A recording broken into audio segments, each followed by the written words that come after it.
Então queremos acolher Dom Jerônimo entre nós.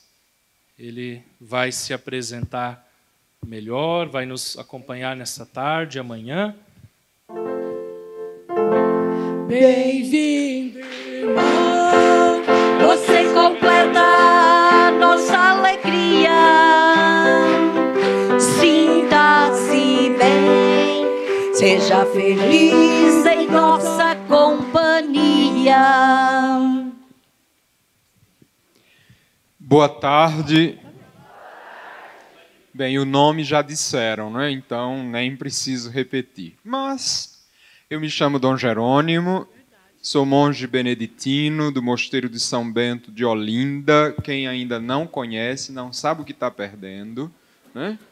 Vai ser a oportunidade maravilhosa. E é a segunda vez que venho a Maringá, com muito gosto, né? Essa terra maravilhosa, de gente bonita, elegante, bem educada, né?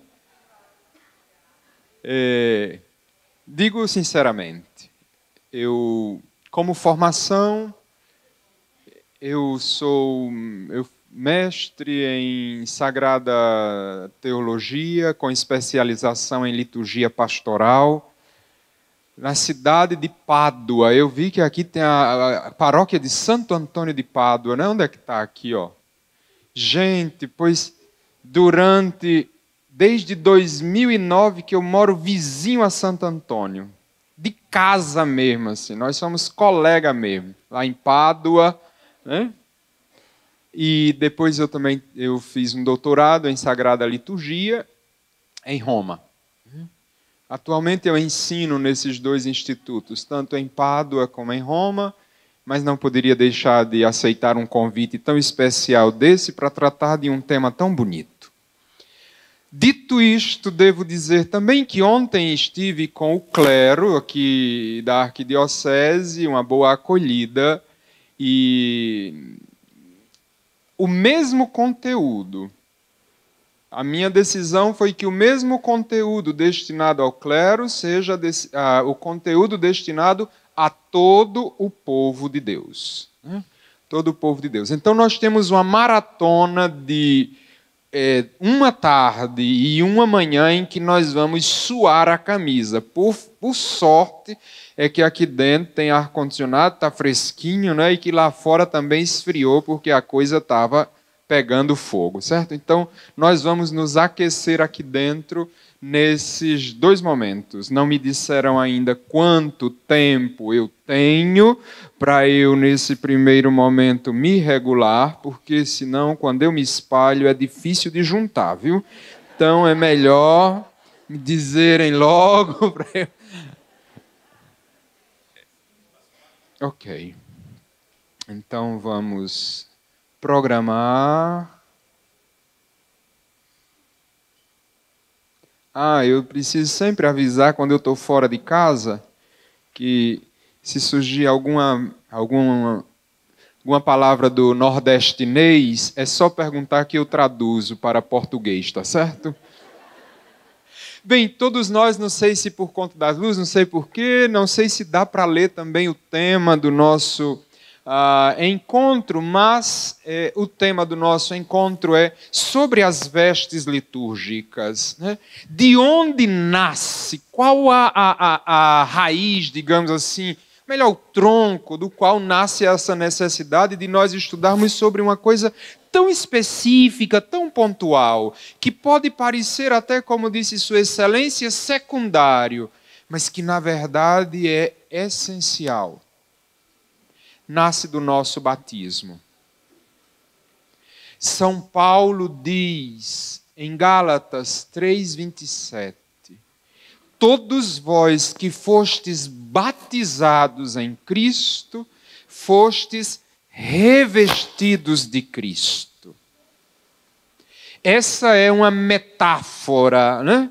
Uma metáfora para dizer que nós recebemos uma veste nova, uma roupa diferente da roupa comum que nós usamos. Essa roupa batismal é Cristo que nos revestiu e por isso nós nos tornamos cristãos. Certo? Dom Jerônimo, como é que a gente vai aprofundar isso que em uma manhã, em uma tarde e uma manhã a gente não vai ter tempo de ver tudo, depois a gente vai precisar aprofundar com os nossos grupos de coroinhas, pastoral litúrgica, apostolado da oração, filhas de Maria, acho que não existe mais não.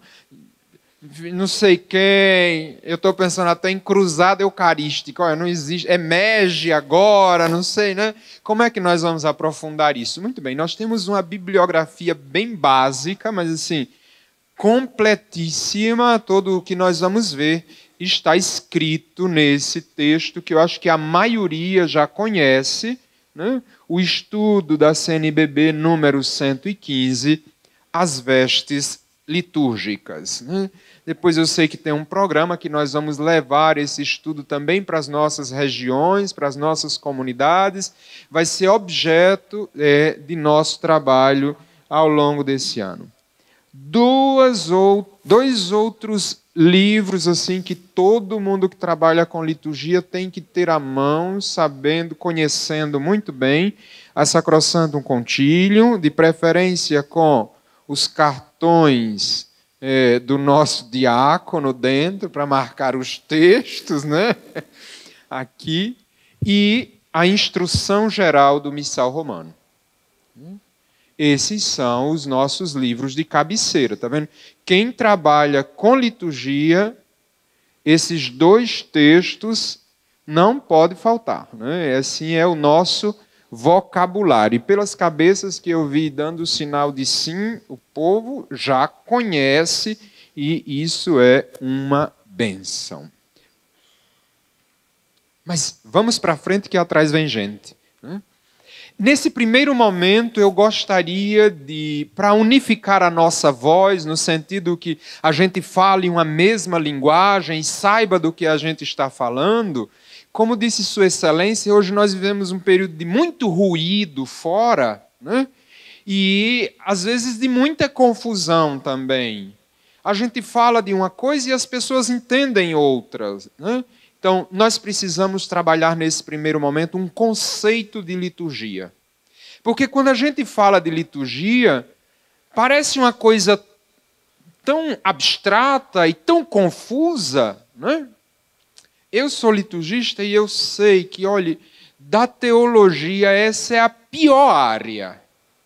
Não aconselho muita gente a ser liturgista, não, porque é da pior área. Olha, quando o canonista fala o direito canônico, todo mundo... muito bem, ótimo, legal, ótimo, todo mundo concorda. Quando fala o teólogo, não sei lá, o professor de Bíblia, aí todo mundo... que bonito, Quando falo liturgista, todo mundo, mas eu, todo mundo tem opinião sobre liturgia, né? Então, é um sofrimento sem fim, certo? Então, vamos definir bem liturgia hoje, nesse primeiro momento, porque se nós entendermos esse conceito, tudo o que nós falarmos vai ficar claro. Se nós não entendermos esse conceito, nada do que nós falarmos vai ficar claro. Ok? Então, eu vou dizer, porque eu não sei se dá para ler bem o texto, mas não, se o povo da frente não está lendo, imagina os lá de trás, né? E eu sei que tem muita gente aqui com um pouquinho mais de idade do que eu, já não consigo ler, né? Então, eu vou dizer, e eu queria que vocês anotassem isso. Certo? Vou dizer bem pausadamente.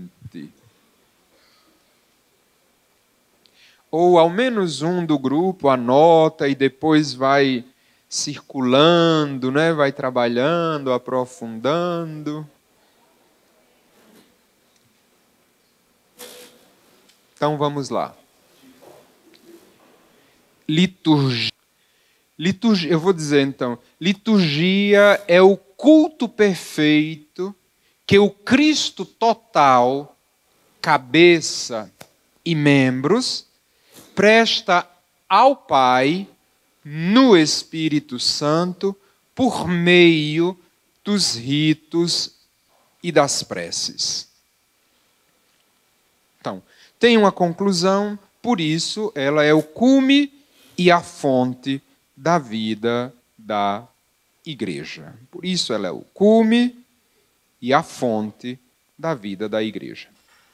O conceito geral, ok? Agora nós vamos trabalhar partes desse conceito para nós entendermos passo a passo desse conceito. Primeiro, liturgia. A palavra, o termo liturgia, o vocábulo liturgia, não é da língua portuguesa. Certo? Então nós vamos ter que entender, né, o que diz a língua original. Não sei se tem algum professor de português aqui. Né? Nós precisamos entender o original para poder saber do que estamos falando. Vai ser o original quem vai nos dizer o que é a coisa. Liturgia é um termo grego de uma língua distante nossa no tempo, né, e no espaço. Liturgia é um termo grego que quer dizer, tem duas palavras dentro, ação e povo. Liturgia é uma ação que é feita em favor do povo ou uma ação que é feita pelo povo. Portanto, primeira coisa, liturgia não é coisa de padre. Liturgia é coisa do povo de Deus. E os padres são membros do povo de Deus. Pertence a eles porque são membros do povo de Deus. Então, primeiro conceito, liturgia é uma ação do povo. Certo? Hoje o bispo disse uma palavra linda, é um direito e um dever de todo batizado a liturgia. Certo? Primeiro conceito fundamental.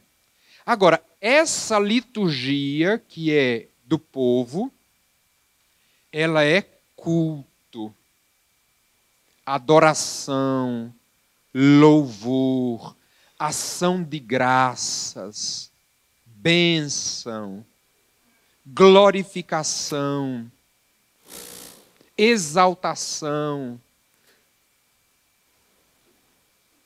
Mas é um tipo de culto que é perfeito. Eu já estou pensando no que é que vocês estão pensando, é porque ele não conhece o grupo de canto da minha paróquia. Se ele conhecesse, ele ia começar a duvidar na perfeição desse culto. Mas por que ele é o culto perfeito? Aqui é que está a chave. Porque quem celebra esse culto, só quem pode celebrar esse culto é Cristo.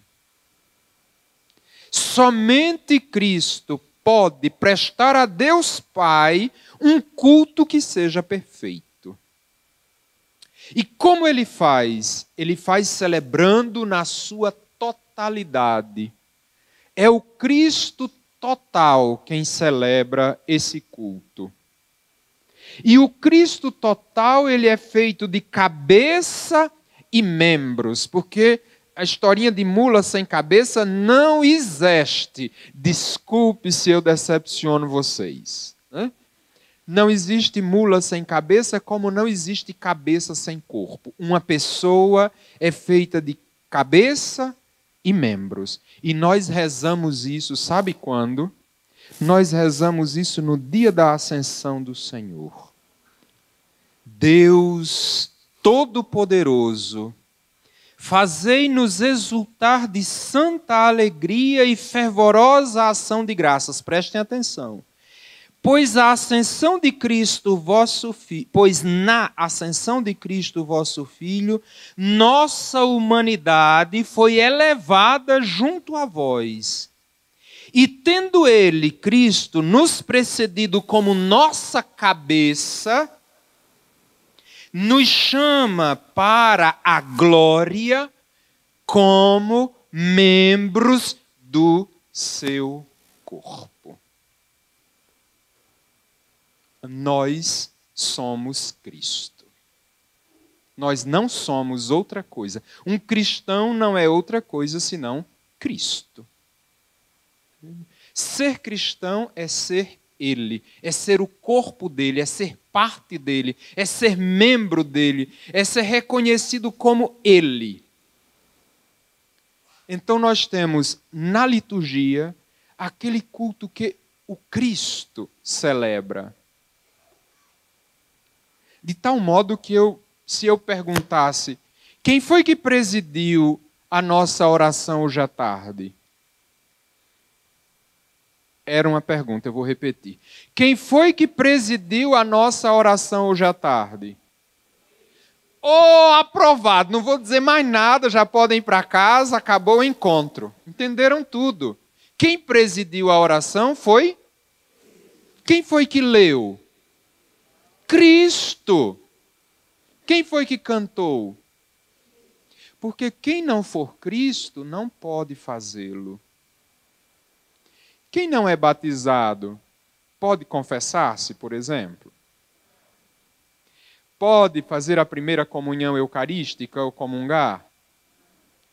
Pode ser crismado? Por quê? Porque não é Cristo. Não foi transformado nele. Somente os batizados, que são revestidos de Cristo, podem prestar o culto a Deus. Por isso, esse culto é perfeito. De tal modo que quando você lê na igreja, não é você quem lê, é Cristo quem lê em você. É Cristo quem entra em contato com o seu povo, usando a sua voz, usando o seu talento de leitura. Por isso que quando se lê na igreja, não se lê como se lê o jornal, a revista, né? Tem a dinâmica da leitura, a pontuação, a pausa, a atenção, o bom respiro, a postura, porque é Cristo quem está falando com o seu povo. Então, quando se canta na igreja, não se canta porque tem a voz bonita, não se canta porque é Cristo quem está glorificando, é Cristo quem está celebrando esse culto. Ok? Claro? Muito bem. Já podem ir para casa. Ainda não, porque falta um pedacinho. Mas, Dom Jerônimo, se é Cristo quem celebra o culto, se é Cristo, então quem faz tudo, ele faz para quem? O Pai. O Pai é o objetivo do nosso culto. O ponto de chegada foi o próprio Cristo quem disse: eu sou o caminho que conduz ao Pai. E ele veio para se tornar exatamente isso. Tudo deve conduzir ao Pai. Não sei se vocês prestaram a atenção, mas as orações no missal são dirigidas ao Pai. Hoje, exaltação da Santa Cruz, né? Toda essa festa em torno da cruz de Cristo, etc. Olha, quando nós vamos ver a oração de exaltação da Santa Cruz, ó Deus, quisestes que o vosso Filho unigênito, o Pai, a Eucaristia é diálogo com o Pai, corações ao alto, demos graças ao Senhor nosso Deus, é nosso dever e nossa salvação. Na verdade, é digno e justo, é nosso dever e salvação dar-vos graças sempre e em todo lugar. Senhor, Pai Santo, Deus eterno e todo-poderoso, pusestes no lenho da cruz a salvação. É tudo o Pai, é obra do Pai. A liturgia, ela é dirigida ao Pai. Dom Jerônimo, amanhã dia de Nossa Senhora das Dores, é festa de Nossa Senhora das Dores. Muito bem, é realmente festa de Nossa Senhora das Dores, mas o culto é do Pai. Nossa Senhora das Dores, bem-aventurada Virgem Maria das Dores. Olha a oração da igreja. Ó Deus, junto ao vosso Filho exaltado na cruz, quisestes que a mãe estivesse de pé sofrendo com ele. Está vendo? É dirigida a Deus, o Pai. Então, o nosso culto, a nossa liturgia, a nossa adoração é a Deus, o Pai. O Cristo encarnado e encarnado em nós celebra esse culto a Deus, o Pai. Estão comigo ou semigo? Ainda bem, os meus alunos dizem sempre mastigo, né? Mas contigo também funciona, né? Então, isso é claro na nossa cabeça? Ok. A nossa liturgia é um culto perfeito porque é o Cristo total, cabeça e membros, Ele quem celebra em nós. E esse culto de adoração, de louvor, de ação de graças, de bênçãos, de magnificência é a Deus, o Pai. Pai nosso que está no céu. Isso tudo é possível por causa do Espírito Santo. Isso tudo só é possível por causa do Espírito Santo, porque é exatamente o Espírito Santo quem opera isso em nós, quem faz isso em nós. Porque se nós lermos a Bíblia de Gênesis a Apocalipse, nós vamos ver que é o Espírito quem vai dando forma às coisas. Lá no Gênesis diz que a terra era informe e vazia, e o Espírito de Deus pairava sobre as águas. Vendo o Espírito que paira sobre as águas. Depois um salto, porque senão a gente não sai daqui hoje. Quando o anjo aparece à bem-aventurada Virgem Maria, dizendo que ela vai ser mãe, ela assustada faz uma pergunta, mas como se fará isso se eu não conheço o homem? A resposta é maravilhosa, gente. O Espírito Santo virá sobre ti.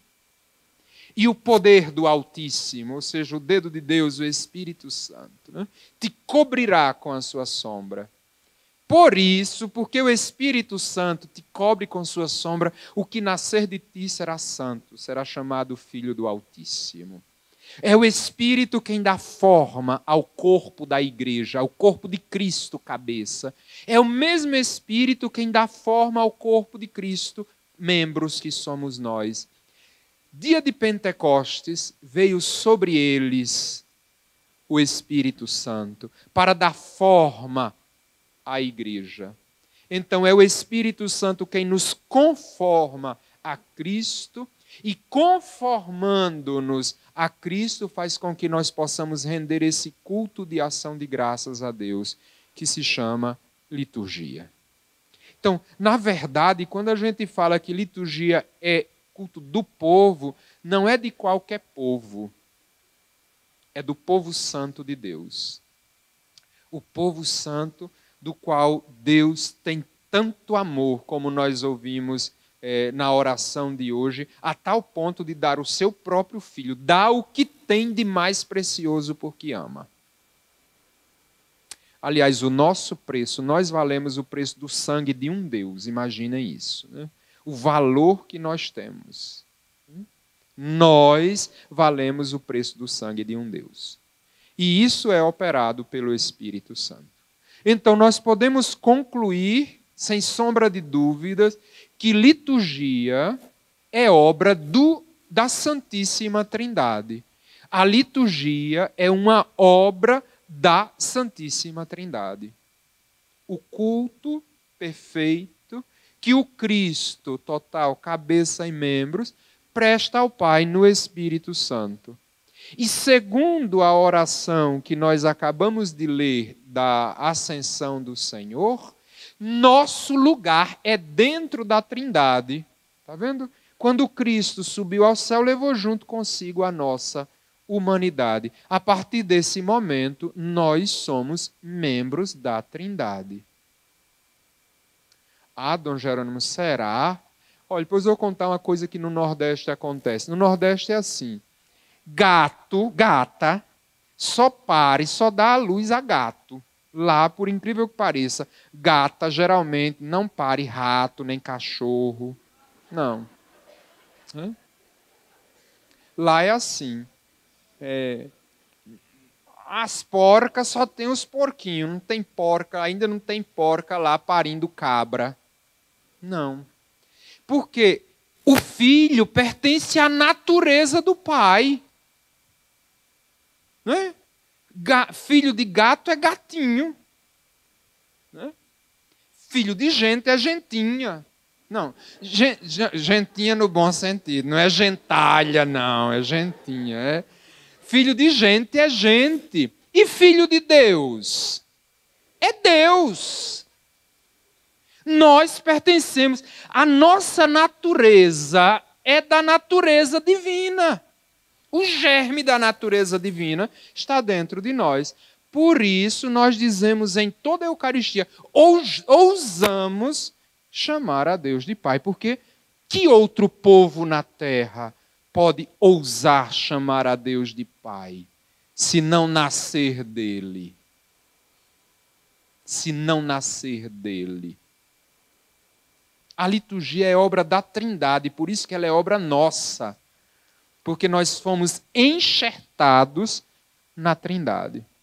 E tudo, meus irmãos e irmãs, tudo, absolutamente tudo, o que nós dissermos do Filho único, Jesus Cristo, se diz de nós, da sua igreja. Se ele é santo, a igreja é santa. Se ele salva, a igreja salva. Porque a igreja é o corpo dele. E ele continua operando na terra através dos seus membros. Estão comigo ou semigo? Muito bem. Mas, Dom Jerônimo, como é que isso tudo acontece no concreto? Não é? Porque é uma coisa bonita da gente ver, ouvir, sentir. Mas como é que isso acontece no cotidiano? Como é que esse culto é prestado a Deus? Como é que a Trindade se manifesta? Através dos ritos e das preces. E é aqui que está a beleza, gente. Está vendo? Quando eu entro na igreja, que começa a Sagrada Liturgia, o ficar de pé, ajoelhar-se, caminhar em procissão, inclinar-se, erguer os braços, elevar os olhos, tudo isso é culto que eu estou prestando a Deus. Cantar, olhar, tudo na liturgia, tudo, absolutamente tudo que nós fazemos, desde quando ela começa até quando ela termina, esse tempo da liturgia é o tempo em que a eternidade beija o tempo. É o tempo que é o momento que a eternidade beija o tempo. É o lugar em que a boca de Deus beija a nossa boca. É o encontro entre a esposa, que é a igreja, e o esposo, que são as núpcias do corpo. Tudo que nós fizermos dentro desse espaço, tudo é culto perfeito, prestado a Deus. Então, se nós quisermos saber o que é liturgia, nós temos que prestar atenção àquilo que nós fazemos e àquilo que nós dizemos. Tudo o que é dito na liturgia é a liturgia. Tudo o que é dito fora da liturgia não é a liturgia. Então, eu gostaria de usar os termos do padre Donizete, mas com toda a licença, de trás para frente. Certo? A liturgia é a escola de formação. Aqui nós vamos refletir sobre a nossa escola de formação. Ninguém vai sair daqui formado, a formação acontece lá na igreja. Quando a gente estiver celebrando, é lá que nós somos formados, ou seja, é lá que o Espírito vai dando forma à sua igreja. Certo? Lá é celebrando todo domingo que a igreja se forma. Mas, Dom Jerônimo, será?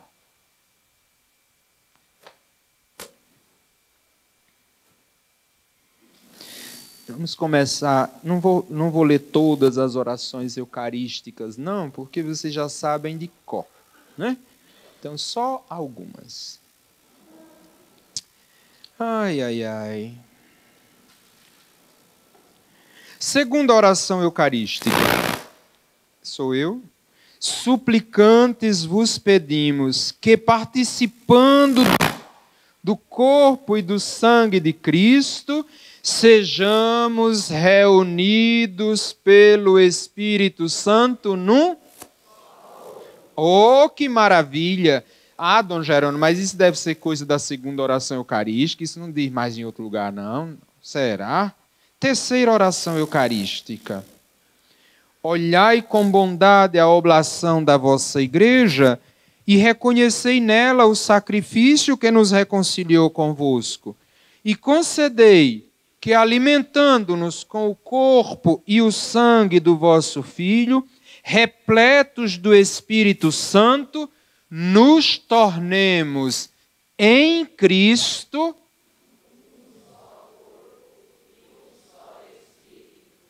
top. 10. Todo mundo aprovado. Se eu tivesse alunos assim na teologia, eu era o professor mais feliz do mundo. Né? Ali, tu está vendo?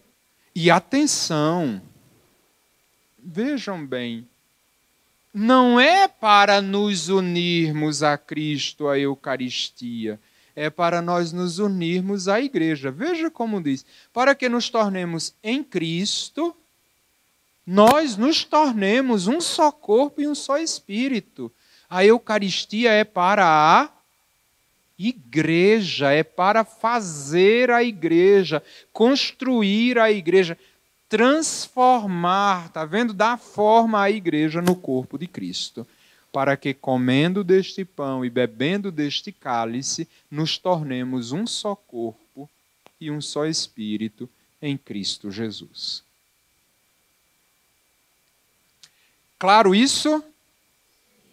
Perfeito. Assim, agora sim, nós podemos falar de qualquer outra coisa se nós entendermos isso.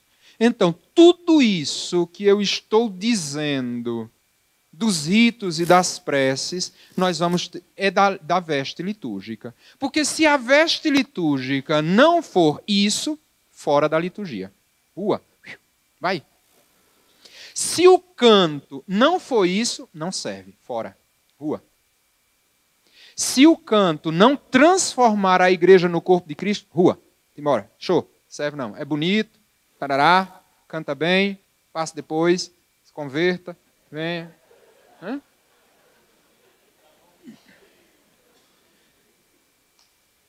Tudo isso, né? E nós chamamos vestes litúrgicas. Então quer dizer que pertence a essa categoria de culto,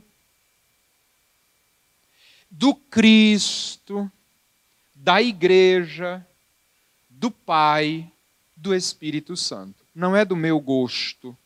Ah, mas eu gosto assim. Rua, embora, show. Não é uma questão de gosto pessoal.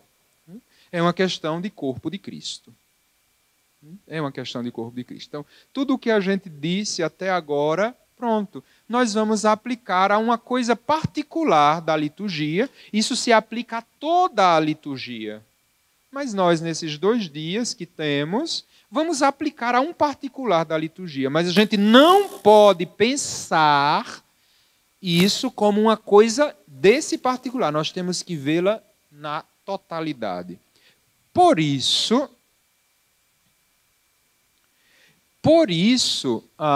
nós vamos dividir o nosso tempo em 4 momentos, certo? Porque a Sacrosanctum Concilium diz que, no número 23, que tudo que nós formos estudar de liturgia, eu vou ler. Me permitam. Depois eu vou pedir que na hora do intervalo coloquem a mesinha mais perto de mim. Se bem que eu estou precisando de caminhar, que eu estou precisando de perder uns pezinhos, né? Por isso que eu uso preto direto. Eu só vivo de preto, porque preto emagrece, né? A gente fica, né? Os outros usam verde, aí todo mundo vê, né? Se usassem preto, seria mais legal.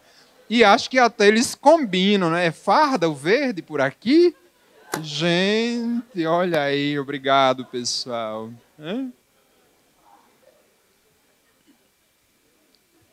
Olha a Sacrosanctum Concilium 23, o que diz. Ela nos dá o programa. Ó. O arcebispo disse uma coisa maravilhosa. Está tudo dado. A igreja tem uma experiência de 2000 anos. Né? Aí o cara aparece do nada e acha que descobriu a pérola, assim, ele acha que é a última Coca-Cola do deserto e quer inventar como de conta-se 2000 anos de experiência, tá vendo? Aí uma pessoa que faz uma coisa dessa, a primeira coisa que ele faz é sair da comunhão. Quando eu invento, eu saio da comunhão. Aí a Sacrosanctum Concilium diz que, olha, para conservar a sã tradição, ou seja, respeitar o que nós recebemos dos nossos pais, como diz o Salmo responsorial de hoje, das obras do Senhor, ó meu povo, não te esqueças. Não te esqueças. E a liturgia, todo domingo, é a mesma coisinha, a mesma cantiga de grilo, como dizia a minha mãe, que é para a gente não esquecer. Porque a gente esquece fácil. Se eu, aqui, claro que não é o caso de ninguém aqui, obviamente, mas se eu perguntasse qual foi o evangelho de domingo passado, não aqui, que todo mundo vai saber, obviamente, muita gente não ia saber o evangelho de domingo passado, porque a gente esquece fácil. Tá? Uma semana depois, a gente não lembra mais nem o que foi que Deus falou com a gente. Tá vendo? Vocês já pensaram isso, mas tem muita gente na igreja assim, né? Graças a Deus que por aqui não tem disso não, né?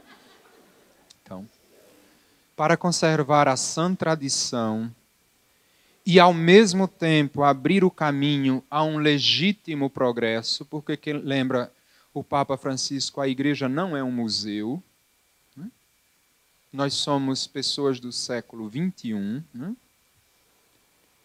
Um legítimo progresso. Olha o que diz. A revisão de cada parte da liturgia, a revisão de cada síngula parte da liturgia, seja precedida de uma acurada, de uma minuciosa, de uma quase, nós poderíamos dizer, cirúrgica, digamos assim, investigação teológica, histórica e pastoral. Esse é o nosso programa desses 2 dias. Então, nós vamos pegar uma parte da liturgia dentro do todo, vestes, e nós vamos olhá-las a partir da perspectiva teológica, a partir da perspectiva histórica e a partir da perspectiva pastoral. Então, nós temos 3 grandes blocos que nós vamos desenvolver. E o primeiro bloco nós começamos agora, certo? É um bloco que vai tratar, hoje nós vamos tratar especialmente da questão teológica das vestes, certo? Em obediência ao concílio. Primeira coisa que temos que dizer é que vestir-se nunca saiu da moda, né? Sempre, desde muito tempo, desde que é de moda andar vestido, né? Então, né? Essa é uma coisa que nunca saiu de moda. Mas o fenômeno da moda ou do vestir-se, né? Muita gente está se ocupando disso, especialmente as ciências humanas, a linguística, a sociologia, se ocupam da coisa do vestir-se, tá vendo? Por quê? O vestir-se é um meio potente, primeira coisa de socialização. O vestir-se agrega, tá vendo? Não sei se vocês já foram num lugar que vocês estavam vestidos de um jeito, chegou lá todo mundo vestido diferente. Você vai para uma festa, chega lá, pensa que é uma festa de jovem, aí você chega vestido de jeans, essa camiseta que você usa na pastoral todo domingo, que já está desbotada, aí chega lá, está todo mundo de vestido longo, de fraque. E você se sente fora. Entendeu? O vestir-se é uma forma de agregação. Mas também o vestir-se é uma forma de comunicação. Né? Você comunica como você se veste. Quando você quer mostrar o respeito que você tem, então você coloca o seu paletó, a sua gravata. Né? Aqui, ó, é o juiz. Né? É o jeito com que você se veste. Né? Quem vai dizer, né? Também a sua posição social. Né? Sim. A gente conhece uma pessoa que tem um pouquinho mais de dinheiro e uma pessoa que tem um pouquinho menos de dinheiro, também pelo jeito que ela se veste. Né? Se bem que hoje em dia, eu não sei, eu sou antiquado, eu reconheço que eu sou um cara muito antiquado. Assim. Eu não teria R$300 para dar numa roupa rasgada de jeito nenhum. Eu já não tenho R$300 e ainda para dar numa roupa rasgada aí é que, né? Mas assim, né? Mas diz, né? Ela tem R$300 para dar numa calça rasgada.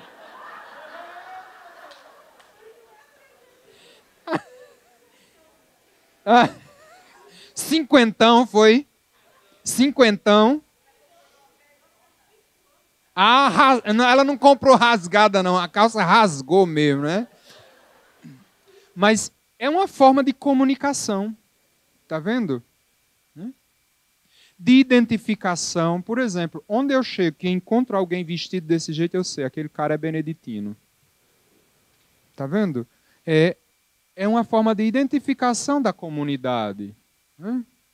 Nós, assim, temos isso também na nossa paróquia. Assim, parece que o grupo de coroinhas, né? Aí se encontra, tem a camisinha padronizada, né? E todo mundo já sabe, olha, aquele menino é do grupo dos coroinhas, né? Assim, né?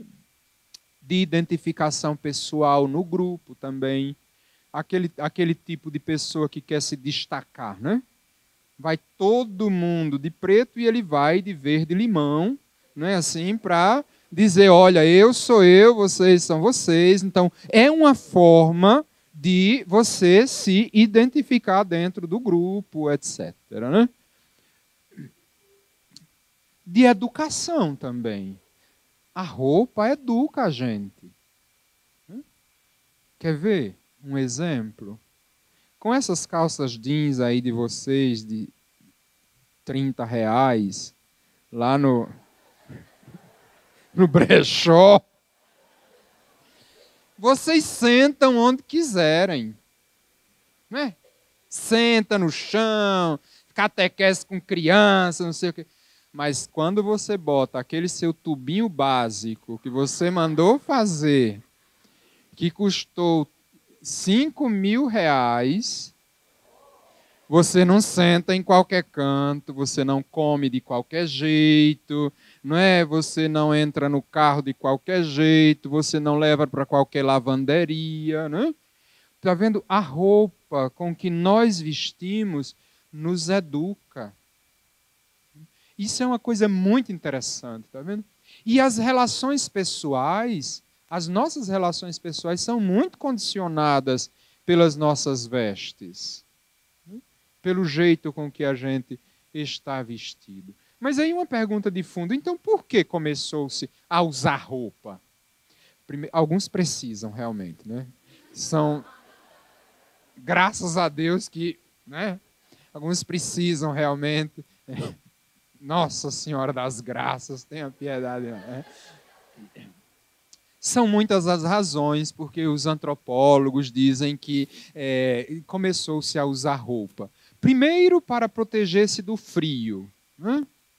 A primeira coisa, sim, é para a gente aquecer-se. Depois, por causa do pudor também, a ideia de você... Até os índios, assim, que nós temos uma ideia de uma cultura do nu, mas os índios eles tinham um certo pudor também, por causa do pudor, para comunicar a própria identidade, como nós já vimos, para afirmar também a própria individualidade, também como nós já vimos. Né? Isso era uma coisa bem interessante, porque antigamente a roupa era pensada para a pessoa. Né? Tinha o alfaiate, tinha a costureira, né? A roupa era pensada para a pessoa. Hoje a gente vai na loja, é tudo igual. Aí, o grande medo da mulher é comprar uma camisa, uma blusa e chegar na igreja, ter 5, 6, 7 sentada no mesmo banco. Pense na desgraceira que seria assim. Ela chega em casa, ela queima, né? Porque comprou lá na loja tudo igual, não é assim? Então, a individualidade, né? Quando na antiguidade, né, nas eras mais antigas, começaram os ritos mais ligados à magia, né, ritos de mágica, etc., começou-se então a usar uma espécie de máscara.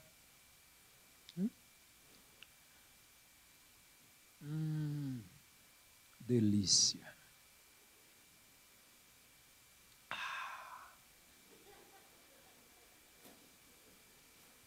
Então, uma roupa diferente para indicar, está vendo, comunicar que nós estamos num espaço, num ambiente diferente, fazendo uma coisa diferente. Tá vendo?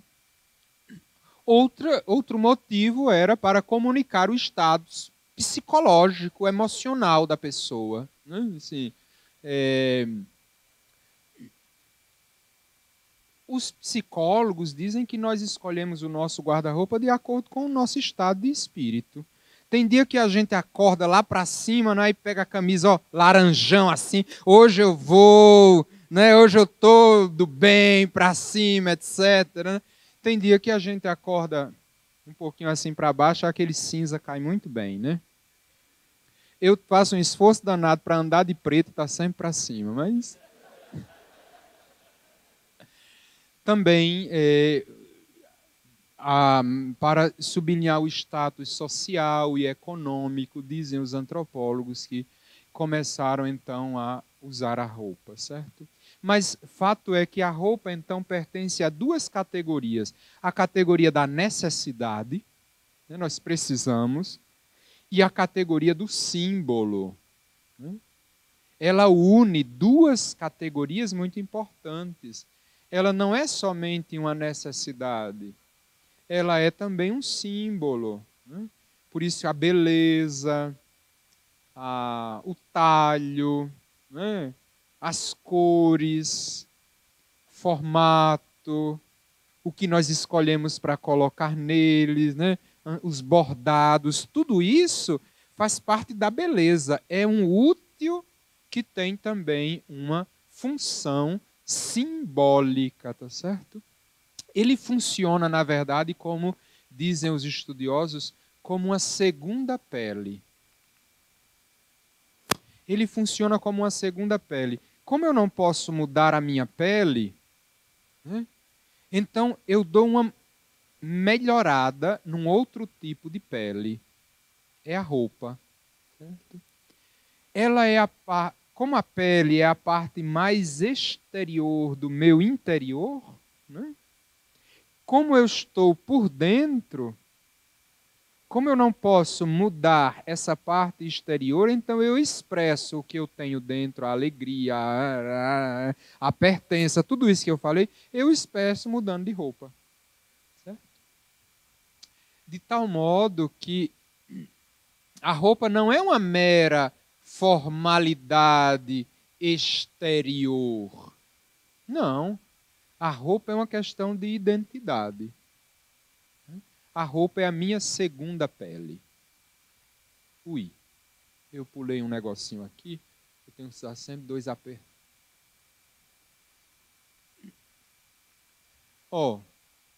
Diz um historiador, assim como a primeira pele se configura como a exterioridade que modula a interioridade porque é como um outro para o sujeito, visto que o sujeito é ao mesmo tempo sujeito e objeto, da mesma forma a segunda pele ou vestuário permite a um corpo apresentar-se de um modo em vez do outro. O que isso quer dizer? Isso quer dizer que eu, sozinho, tem ações que eu faço, portanto, sou sujeito ativo, e eu sou quem sofro aquela ação, sou sujeito passivo. Eu coço a minha cabeça. Sujeito ativo, coçar a cabeça. Sujeito passivo, ter a cabeça coçada. Eu faço a ação e eu sofro a ação. Então, eu sou objeto direto e indireto ao mesmo tempo. O que isso quer dizer? Isso quer dizer que a mesma coisa acontece com a roupa. Eu, quando quero me ver de forma diferente, eu mudo de roupa. Consigo me ver de outra forma.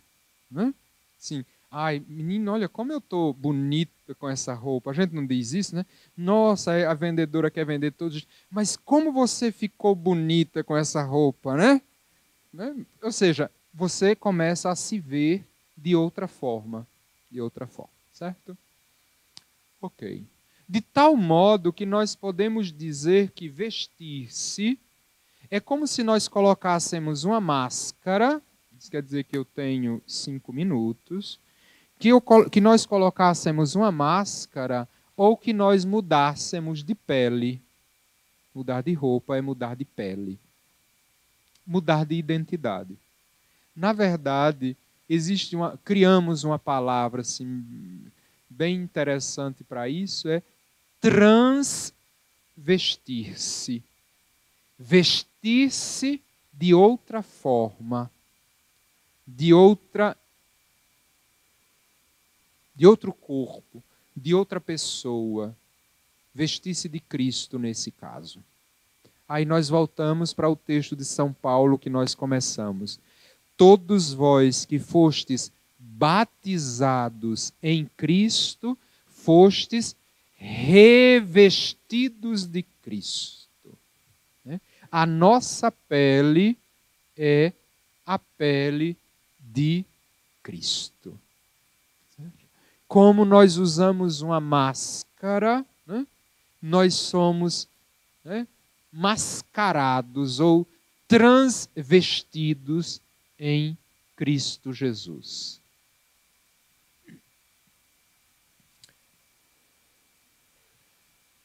Estamos bem até agora? Ok. Então, o cristianismo, certo? Nunca usou máscara no rosto. Muitas religiões usam máscara no rosto. O cristianismo não. O cristianismo sempre usou uma máscara no corpo inteiro. Certo?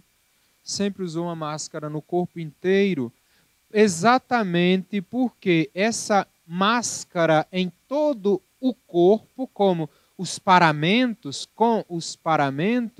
permite uma transmutação ou uma transformação ou mudança de forma na personalidade do ministro, de quem está vestindo aquela segunda pele.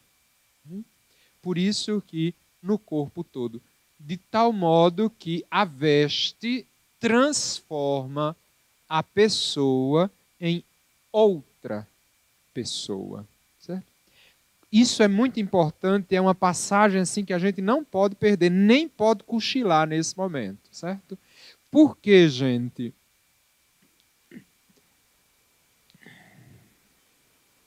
O ministério que nós, graças a Deus, há alguns anos começamos a identificar com a veste litúrgica, né, o leitor, né, o cantor, etc., é a forma dele assumir aquela teologia que eu falei. É para mostrar que quem está lendo não é ele, mas ele está mascarado, ele está revestido, ele trocou de pele, na verdade. O cantor trocou de pele, assumiu outra personalidade, Jesus Cristo, para prestar aquele culto a Deus o Pai. Eu fiz uma experiência maravilhosa, me permitam partilhar algumas experiências maravilhosas com vocês. Certo? Quando eu estava fazendo o doutorado, eu tinha um colega, Padre Bina, da Arquidiocese de São Paulo, que ele também estava fazendo doutorado em liturgia noutro instituto, liturgia oriental. E nós fomos a uma missa de um rito oriental, o rito copta. Então, primeira coisa, quando nós chegamos na porta da igreja, nós encontramos uns balaios enormes, cheios de faixas longas de linho, branco. Se você fosse de branco, mas se você fosse de roupa de qualquer cor, você tinha que se envolver naquelas faixas brancas, exatamente porque é a veste batismal. Ninguém nesse rito pode participar da Sagrada Liturgia se não estiver vestido com a veste batismal. É lindo isso, né? Aí nós nos perguntamos, ou a gente pode começar a fazer o link. Puxa vida, é verdade, por que aqui a gente tinha a tradição de fazer a primeira comunhão eucarística de branco? Não é? Não era assim? Tudo vestidinho de branco, não era? A gente fazia como a confirmação, olha, a gente celebrava também de branco, não é? A veste branca, a veste do batismo, né? A noiva, né? A noiva, olha a noiva, vai celebrar o casamento de branco, está vendo os sacramentos, né? Celebram com as vestes, né, batismais. Nós ficamos com esses resquícios maravilhosos. De tal forma, gente, que aquele provérbio que diz que o hábito não faz o monge é mentira. O hábito faz o monge, sim. Dá uma identidade diferente ao monge, certo?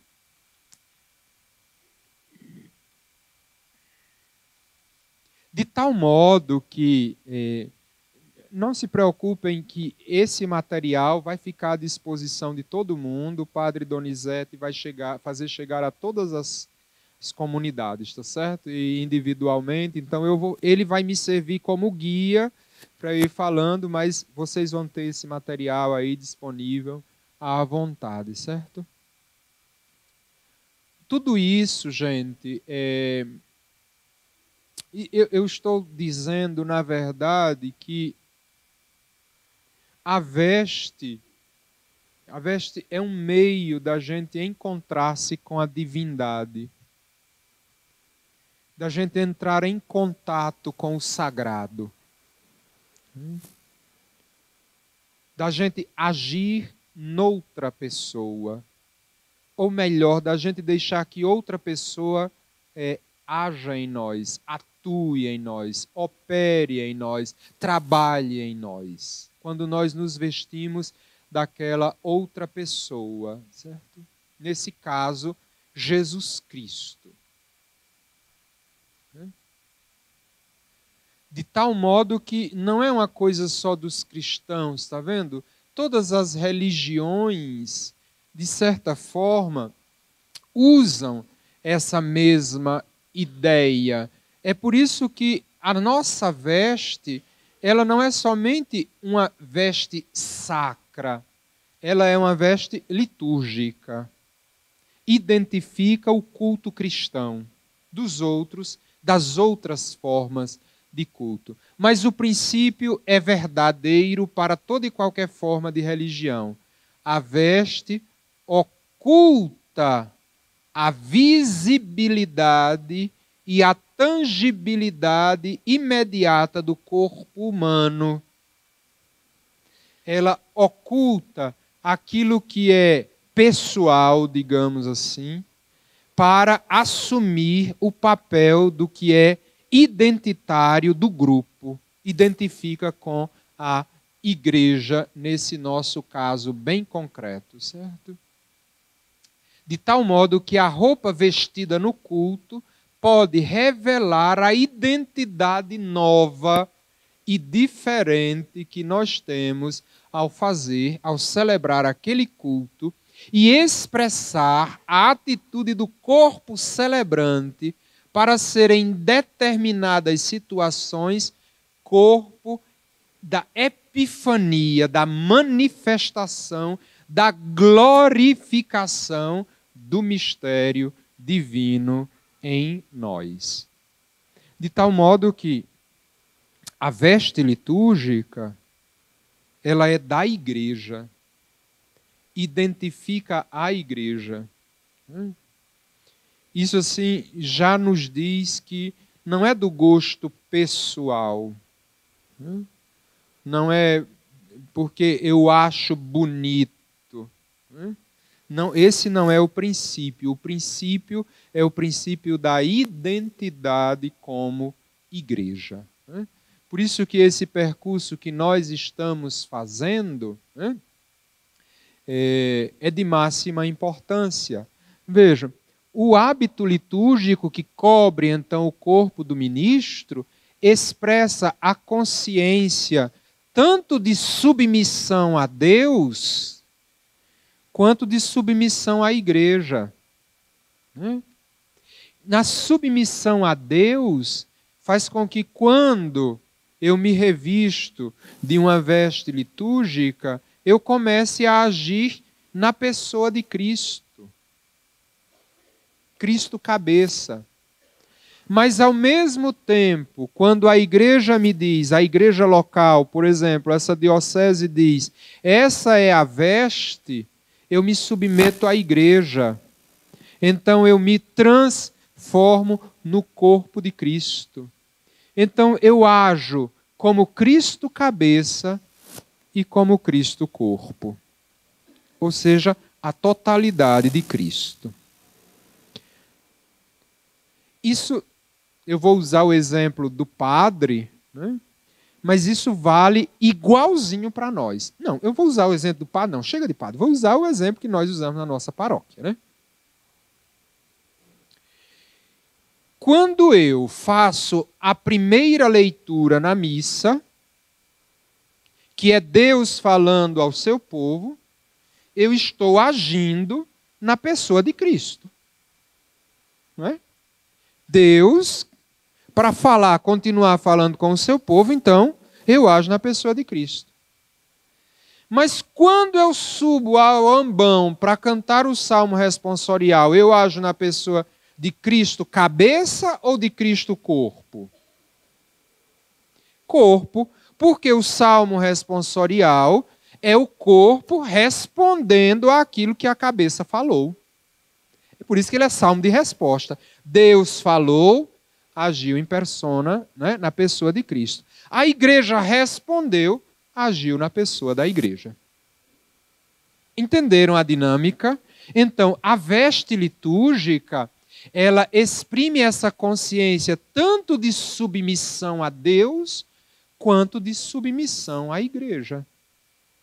Ela me faz, ora, agir na pessoa do Cristo cabeça, ora, agir na pessoa do Cristo corpo, pessoa de Cristo igreja. Certo? Isso é importantíssimo. A gente nunca pode perder isso de vista.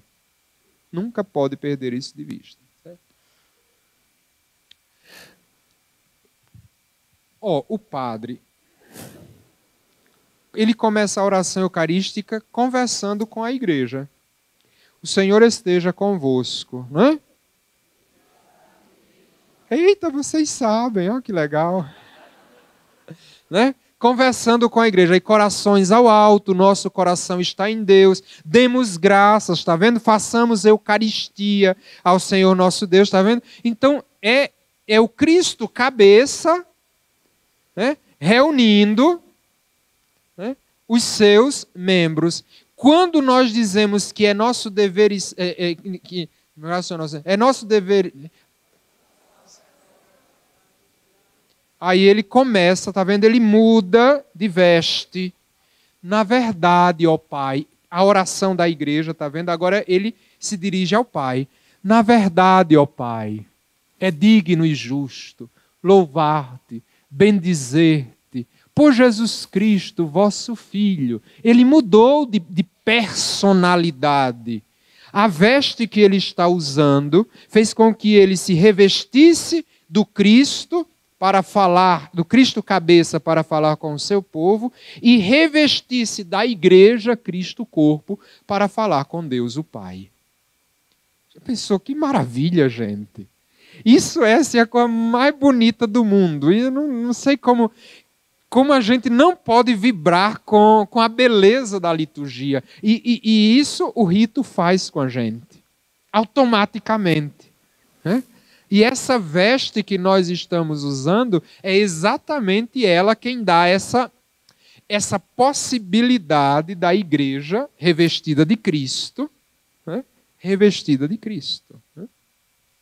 Olha, Cristo, orai, irmãos e irmãs, para que o meu e vosso sacrifício seja aceito por Deus Pai Todo-Poderoso, né? Vocês sabem essa também? Ótimo. Receba o Senhor por tuas... Menino, o povo aqui vai à missa, né? Que legal. É quase todo domingo. Pronto. Depois vejam que muda completamente o discurso. Muda a direção. Não se deve respeitar, então, um paramento. Atenção. Não se deve respeitar um paramento simplesmente pelo fato de ser um objeto sagrado. Não. Mas pelo espírito que ele esconde. O paramento é uma pessoa. O paramento é uma pessoa. E sabe como a gente conhece uma igreja? A gente conhece o nível de espiritualidade de uma igreja pela sacristia. O nível de espiritualidade da igreja a gente conhece pelo zelo dos paramentos, das alfaias e dos livros litúrgicos. Gente, é tão interessante isso, porque nós os guardamos na sacristia. Sabem de onde vem esse nome? Sacristia vem de sacrário. Porque até a Idade Média, o lugar que se guardava a Eucaristia era na sacristia. O nome dela, o nome correto de sacristia é secretarium. Secretaria. Tá vendo? De secreto, não é da secretária da paróquia, é do lugar secreto, tá vendo? Né? Então, por isso que é chamado de sacristia, porque é um lugar para guardar as coisas sagradas. Antigamente a gente entrava nas sacristias e tinha assim, silêncio. Né? Silêncio, porque é um lugar sagrado. Então a gente conhece o nível de espiritualidade de uma comunidade da forma com que a sacristia é organizada. E eu vou dizer o porquê. Não é, Dom Gênero, mas é a igreja. Não. Casa a gente mantém sempre arrumada. Mas a gente conhece a organização de uma casa é no quartinho da bagunça. É lá que a gente conhece, né? É levantando o tapete que a gente sabe a limpeza da casa, né? Minha mãe sempre dizia, a gente conhece uma mulher limpa pelo quintal. Minha mãe dizia isso, né? Porque se ela for cebosa, é uma palavra... Se ela for cebosa, ela varre a casa e joga lá, né? Mas se ela for uma mulher zelosa, ela apanha o lixo, coloca na lixeira, né? Separa, tá vendo? Isso é zelo, né? Então, assim, é muito bonita a casa, a sala é muito bem, né? Então, revela a delicadeza, gente, está exatamente no detalhe. A beleza está no detalhe. Né? A sala é muito bonita de apresentar, a igreja é muito bonita de apresentar, mas é a sacristia quem revela o nosso nível de espiritualidade. É como nós tratamos aquilo que nos transforma em Cristo, os nossos paramentos. Né? Então, sabe aquela túnica assim que foi lavada quando foi fabricada em 2000, né? Sim, que a gola, né? A gola, assim, a gente chega lá e pergunta: mas essa cor é litúrgica, o amarelo, não é? Que cor estranha, não é? Assim, é uma gola diferente essa, né? Essa barra, ela, como é? Uma alva branca, toda alva só pode ser branca, não é, gente? Uma alva com uma barra preta, estranha, não é? Sim. Então, é exatamente a forma, porque se entenderem isso, entenderam tudo. O paramento é uma pessoa. Ele nos dá a possibilidade de agir em persona Christi, de tal modo que para a igreja ele é Cristo cabeça. Para o Pai ele é Cristo corpo. Talvez essa imagem não dê para a gente ver muito bem lá do fundo, mas aqui nós temos uma imagem do Deus na criação da Capela Sistina, né? Nós temos alguém paramentado e nós temos uma assembleia reunida. E duas flechinhas, de tal modo que pense em mim, chore uma vez, não liga para ele. Eu paramentado, quando o Pai olha para o meu paramento, ele vê a igreja. Eu estou em obediência à igreja, agindo na pessoa da igreja. Quando a igreja olha para o meu paramento, vê Cristo agindo. É como se o paramento tivesse duas faces do mesmo Cristo. O Cristo cabeça e o Cristo corpo. De tal forma que nós vamos ver que o paramento ele deve ser translúcido, ou seja, o paramento não deve chamar a atenção para ele, mas ele deve fazer com que seja traspassado para que eu veja quem está por trás dele, o que está por trás dele, o mistério que eu estou, né, que ele está comunicando, que está me fazendo participar. Quando o paramento chama a atenção para ele mesmo, os nossos olhos ficam nele. Não na igreja, não no Pai, não no mistério que nós estamos celebrando. E ele não é a ponte, ele deixa de ser o caminho que conduz ao Pai, mas a gente para nele. Fica lá, Não, ele deve ser transparência de Deus o Pai, certo?